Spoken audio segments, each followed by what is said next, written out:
Finally, that incompetent guy is leaving. Mitchell, who has taken over as acting president, sneered at me.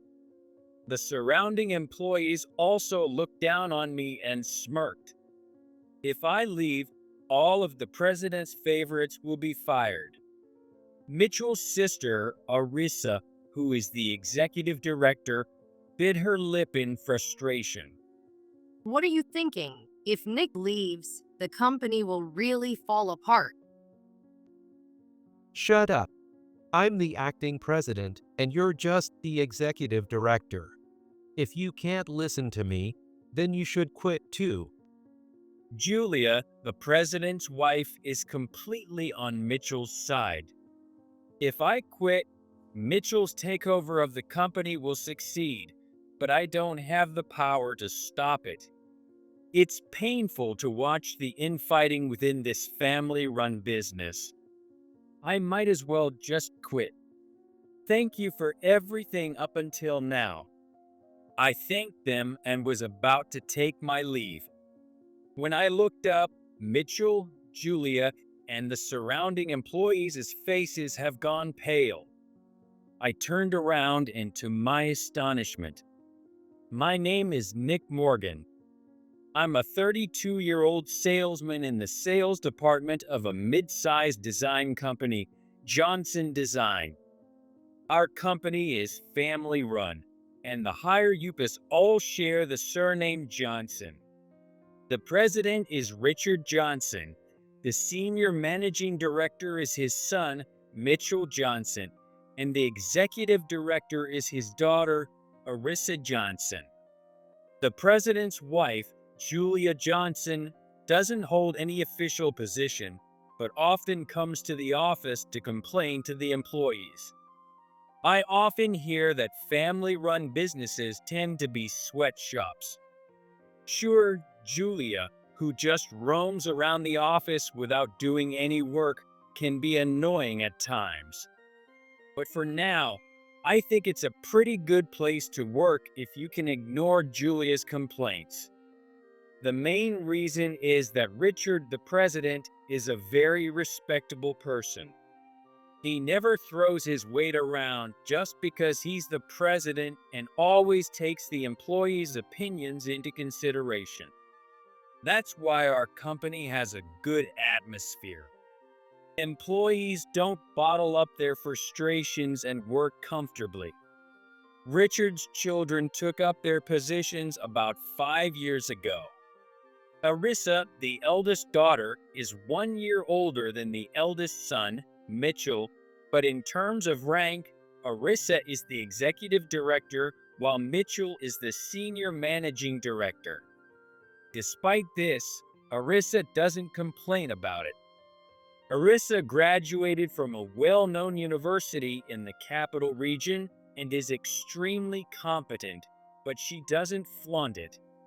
She's the type who prioritizes the ease of working for employees, and with a female boss like that, you feel inclined to follow her.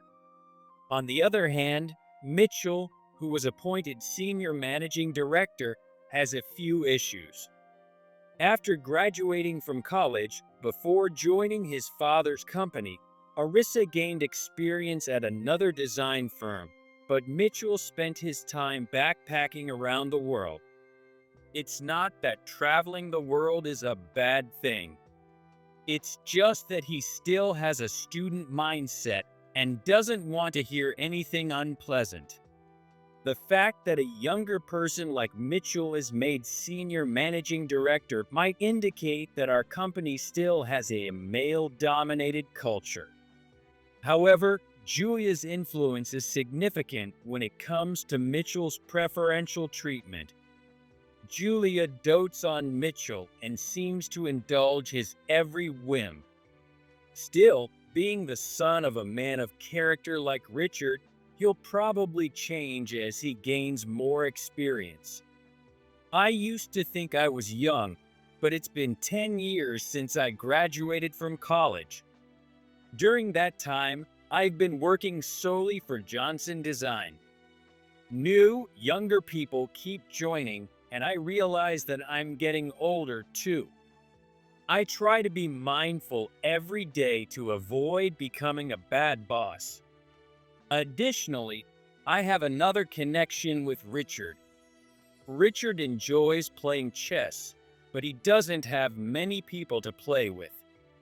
There are folks who play Trump or Othello, but I'm the only one who plays chess. So, it's not uncommon for us to have matches in his office during lunch breaks or after work. We don't go easy on each other, and our win-loss record is about even. Well, I lost today. I guess I'm getting old.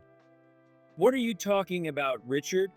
We still need you to keep going strong. Richard, who recently turned 60, has been more conscious of his age lately. From my perspective, he's still very young and vigorous, a model for 60-year-old professionals.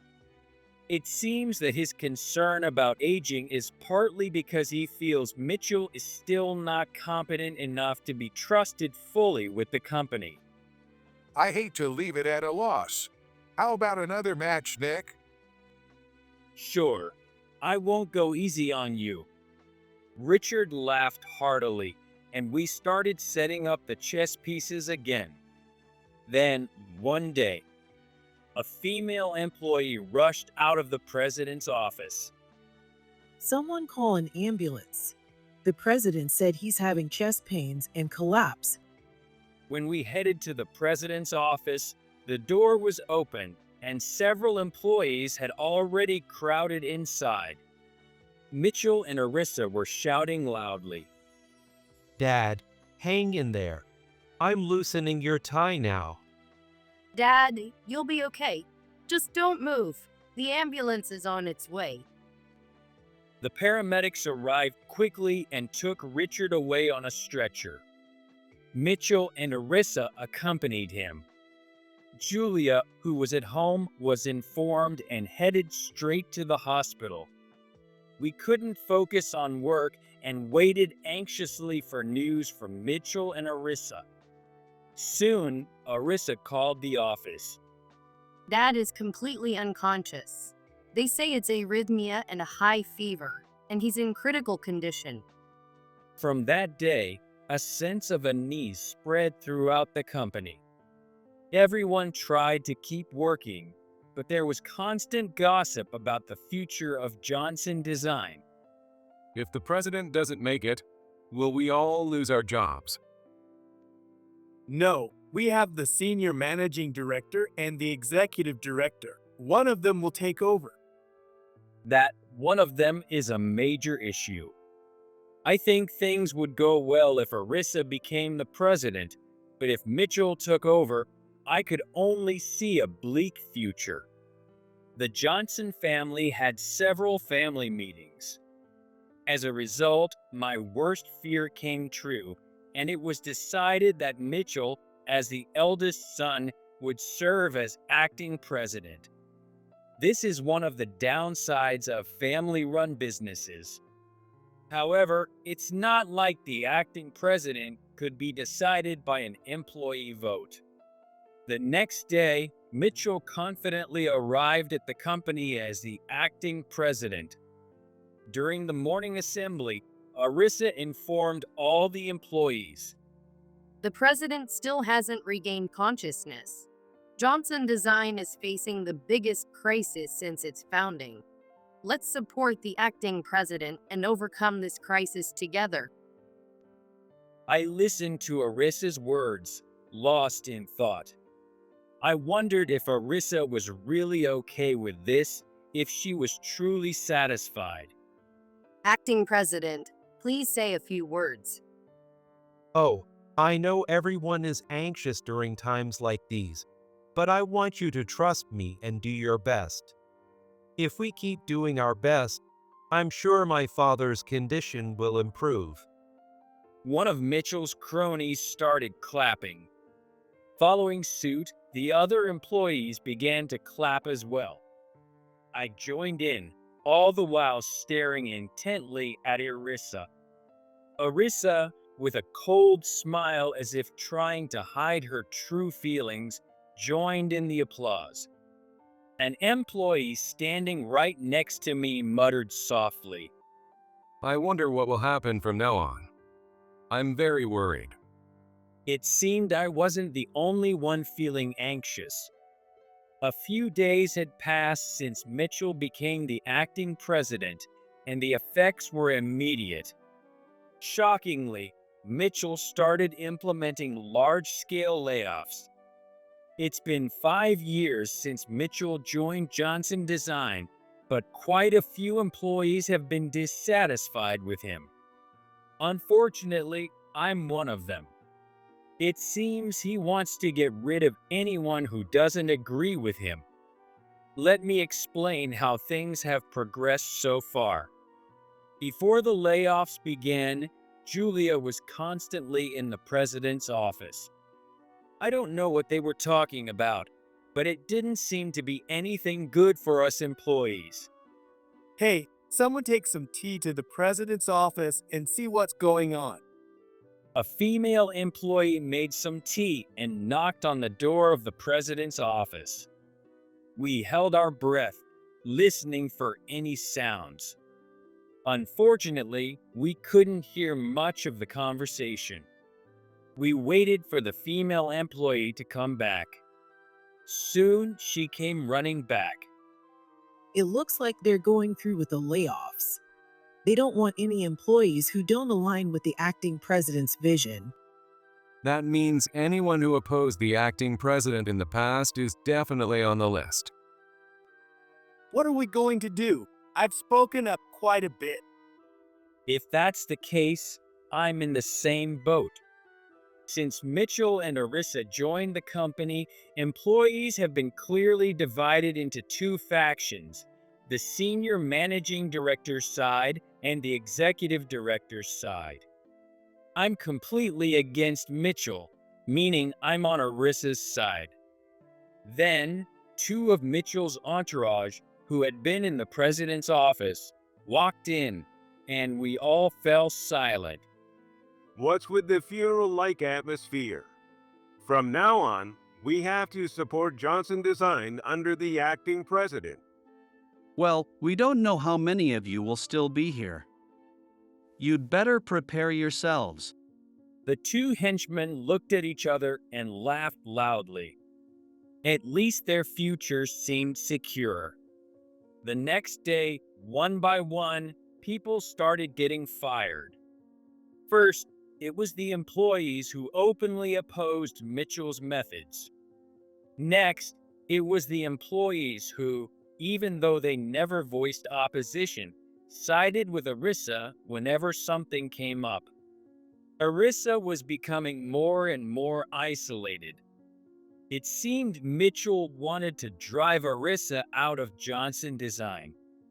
Why can't a brother and sister, only 1 year apart and sharing the same parents, get along? In the end, I was the only one left on Arissa's side. Arissa bit her lip in frustration. My mother only cares about Mitchell. I've always been rebellious towards her, so she doesn't find me lovable. Arissa, is Mitchell visiting Richard in the hospital regularly? Arissa shook her head weakly. He's leaving it all to the hospital. He thinks there's no hope for recovery. Mitchell is planning to take over Johnson Design. Are you visiting Richard? How is his condition? Actually, there have been some significant changes, positive changes, but Mitchell is moving so fast that I don't know if it will be in time. If it might be in time, there might be hope for his recovery.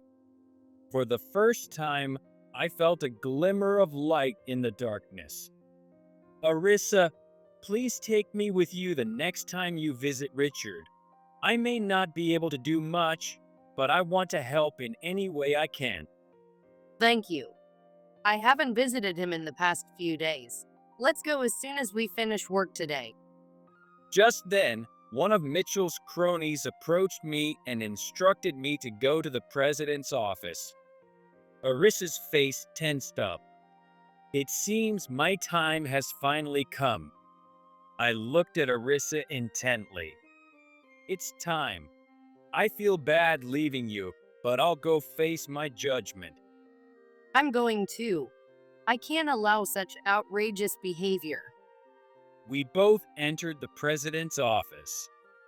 Mitchell was sitting in a high-back luxury chair with one of his cronies standing to his right and Julia smiling happily next to him. The crony who led me there quickly positioned himself to Mitchell's left. Nick, you're fired as of today, but you've served the company for 10 years. In recognition of that, we'll consider it early retirement. You'll get a decent severance package, so don't worry. There's no point in struggling here. I understand. I nodded quietly. Mitchell sneered at me with satisfaction. Finally, the incompetent one is leaving. The cronies also looked down on me and smirked. Arissa bit her lip in frustration, but quickly retorted. What are you thinking? If Nick leaves, the company will really fall apart. Shut up. I'm the acting president, and you're the executive director. If you can't listen to me, you can leave too. Then Julia, standing beside him, spoke up. Without arms and legs, there's nothing you can do anyway. You're competent enough. You'll find a job at another company. Mom, are you saying I'm unnecessary here? Oh, you're just realizing that now? This company will be inherited solely by Mitchell. Don't worry, we'll replace the employees we've lost. Are these the words a mother should say to her own daughter? If I leave, Mitchell's takeover of the company will be complete, but I never had the power to stop it in the first place. It's painful to watch the infighting within this family-run business. I felt sorry for Arissa, but I was exhausted. I might as well quit. Acting President, Executive Director, Mrs. Johnson, thank you for everything.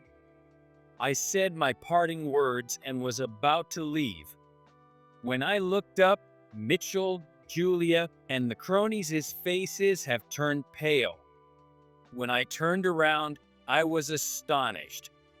There was Richard, the president, in a wheelchair.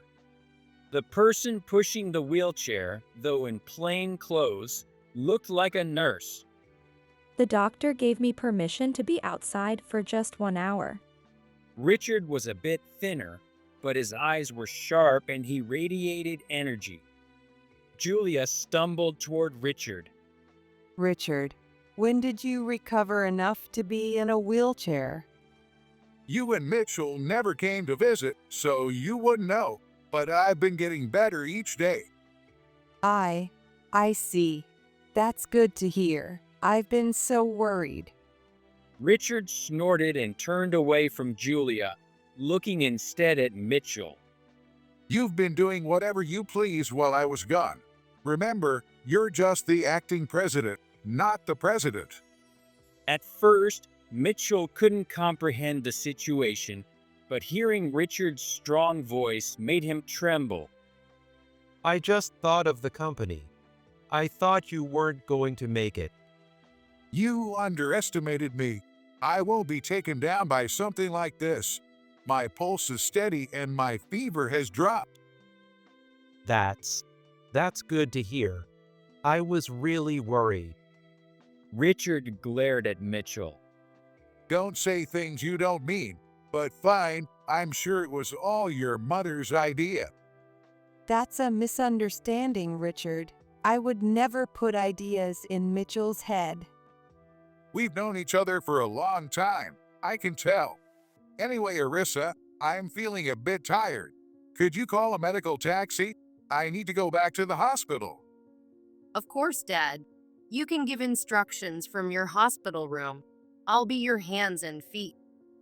Thanks to this huge commotion, my early retirement was off the table. Richard's recovery was remarkable. He dedicated himself to rehab to rebuild the muscles that had weakened during his hospitalization. Gradually, he started to walk on his own. I started visiting his hospital room every day with Arissa, and he seemed healthier each time I saw him. However, it looks like it will take a bit more time for a full recovery. So Arissa brought a computer to the hospital room to make it easier for Richard to work. With Arissa and my support, Richard could manage his presidential duties through telework from the hospital. Though he's 60, Richard has always been comfortable using a computer, so he was happy to work from his hospital room. He opened the laptop and turned it on. All right, what should we start with? First, let's get Johnson Design back to its original state. Displayed on the computer screen was a list of the employees who had been fired. It might be too much to ask them to come back after being let go, but we can't function without them. I'm prepared to personally apologize to each one. Yes, and I'll apologize with you. If I hadn't collapsed, this wouldn't have happened. Following Richard's instructions, the fired employees were brought back. We all joyfully reunited. I'm so relieved to be reinstated. I was worried because I still have a significant mortgage on my house. That's great. Let's continue to support the president. With this, about 90% of the original staff were back. Unfortunately, it wasn't 100%. So we'd need to hire new employees to fill the gaps. With some fresh faces, the company should grow even more. Eventually, Richard was discharged from the hospital and started coming to work in a wheelchair. Getting sick is no joke. If I had let my guard down, my son would take over the company. That's right, Dad. We need you to stay strong. Richard and Arissa have a really good relationship and trust each other deeply. The Johnson family had sadly split into two factions, Richard and Arissa on one side, Julia and Mitchell on the other. Julia must have loved Richard when they got married. Maybe romantic love doesn't last forever. Not being married myself, I don't have any right to say. Now that most employees have returned, it's time to deal with those who betrayed Richard. First, the two cronies of Mitchell were both fired. Those two made Mitchell overestimate himself. Well, the real culprit is Julia. As time went by, the couple grew more discontent with each other. At some point, Julia began to dote on Mitchell exclusively. Even though Richard was concerned about Mitchell's irresponsibility, he appointed him senior managing director above Arissa, who was a year older. This was Richard's way of showing affection, but it didn't reach Mitchell. The other employees who sided with Mitchell received strict warnings. Employees are in a weak position, so when leadership changes, they have no choice but to adapt. It was a tough decision for them too. Richard understood this well, so he didn't reduce anyone's salary or fire them. The main culprits this time were, without a doubt, Mitchell and Julia. Even though Mitchell was his son and Julia was his wife, Richard had to ensure they received appropriate punishment. First, Mitchell was demoted to a regular employee for recklessly playing with employees' fates while Richard was away. This demotion really hit Mitchell hard. Having been entrusted with the role of senior managing director from the start, and even using the president's office in his father's absence, this was intolerable for him. Mitchell was so ashamed of being demoted that he stopped coming to work regularly. This was convenient for those of us in managerial positions as it avoided the confusion of how to deal with him. However, his prolonged absence made me curious, so I asked Arissa about the situation at home. Although Arissa lives alone, Mitchell still lives with their parents. So I haven't seen it firsthand, but I've heard he's holed up in his room and the housekeeper leaves his meals in the hallway outside his door. It's pathetic. Maybe he's just lost all his confidence at once. However, Julia, who dotes on Mitchell, blamed Richard's illness for the recent coup-like turmoil. The relationship between Richard and Julia had deteriorated beyond repair. Both Richard and Julia deeply cared for their children and forced themselves to live together to avoid causing them pain.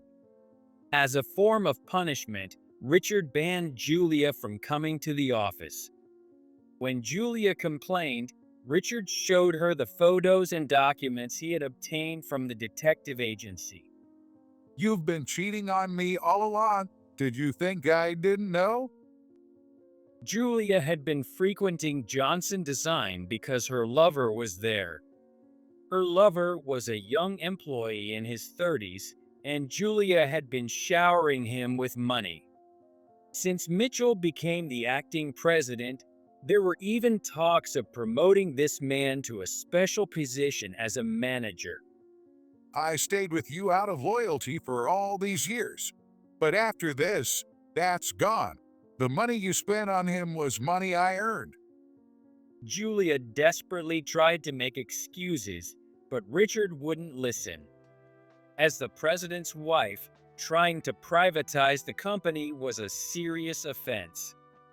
Richard and Julia were going to get a divorce after many years of marriage. However, Julia's lover quickly submitted his resignation and returned to his hometown. Mitchell, who sided with Julia, was strongly opposed to the divorce. Mom doesn't deserve this. How is she supposed to live now that you're divorcing her? She'll have to work or find another way. It's normal to work to support yourself. Why don't you try working too? Richard finally fired Mitchell, who refused to work. Thus, Mitchell and Julia were kicked out of the house. Normally, a young, able-bodied son like Mitchell would work to support his mother. But Mitchell refused to work for anyone else. His pride wouldn't allow it after being pampered as the senior managing director and acting president. As a result, their money ran out. With nowhere else to go, Julia and Mitchell had to return to Julia's hometown.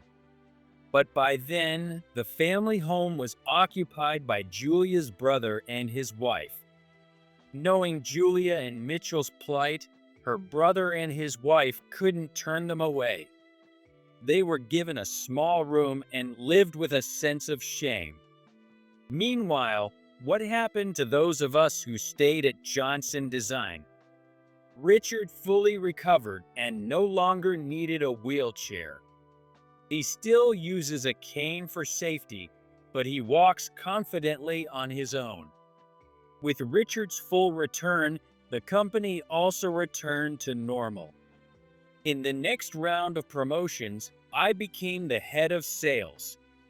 My responsibility has increased, but Richard, the president, trusts me. My subordinates also trust and follow me, so I feel motivated every day. Arissa became the senior managing director and a great advisor to Richard. I should have made Arissa the senior managing director from the start. Then this coup-like incident wouldn't have happened. I understand why you wanted to give Mitchell a chance. It's good we found out early that he didn't have the capability. They say the least capable child is often the most loved, and Mitchell was exactly that. Richard deeply regretted appointing Mitchell, who lacked the ability, as the senior managing director out of fatherly affection. Thus, Johnson Design was able to recover from a major crisis. Our performance improved and employees' wages increased. We, the employees, are now more motivated than ever to support the company under Richard's leadership. Even during lunch breaks, I would play chess with Richard in his office. Just like before the hospitalization incident, our skills are evenly matched, and we take turns winning and losing. Richard seems to enjoy this. Getting an easy win in a game feels like patronizing golf, which doesn't feel good. I understand that very well. Richard stayed silent for a while. I thought he was thinking about the chess pieces, but he said something unexpected.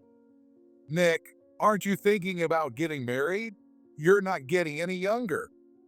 It's a bit embarrassing, but I've been enjoying work so much that I don't even have a girlfriend. But you're right, I should start thinking about my future. I may not be the best person to say this, given my marriage didn't go well, but maybe it's time to consider marriage? Maybe I should join a group date or something. At that moment, there was a knock on the door, and Arissa walked in. Oh, playing chess again? You two are as close as ever. Nick is the only one who plays with me. Arissa casually sat down next to me and watched our game with interest. Nick, can you teach me how to play chess?